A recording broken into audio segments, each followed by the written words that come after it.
The reason of this is very clear, and I have explained this many a time, that our system of vision is to do with the light touching something and reflecting off of it.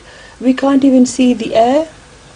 So does that mean that Allah is more solid than the air, that a light can reflect from it and reach our eyes? And then if someone is, Allah is a being who is everywhere, how will you see him? Will you see him by turning around and around?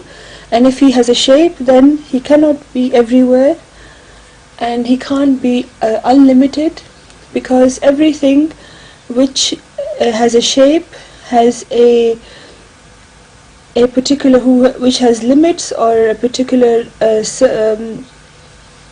circle around in which it has to remain. Then as Allah is not like this, so we cannot see Allah from our eyes, and neither can we perceive him from our five senses, but his manifestations are such that we can see him through them, and the favors that she has mentioned them. When we think about those favors of Allah, and when we think of the system, the international system of those favors, and we consider them deeply, then we see Allah everywhere. So Allah is seen through his creation and not directly.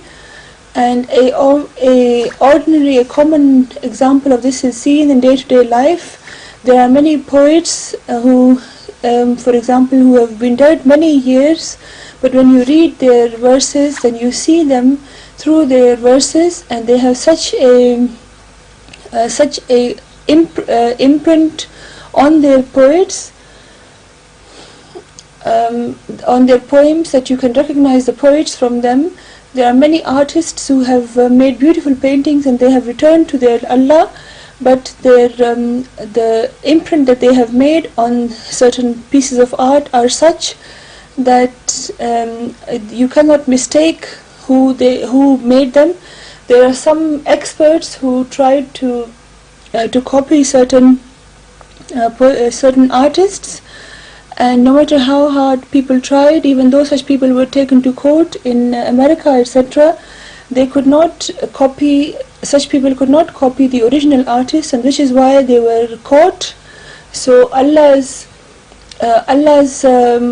art is such clearly depicts Allah's imprints, that in that you see Allah as musawwir, or as the artist, the fashioner. So the creator can be seen through his creation. He does not have to be in front of you physically. The second question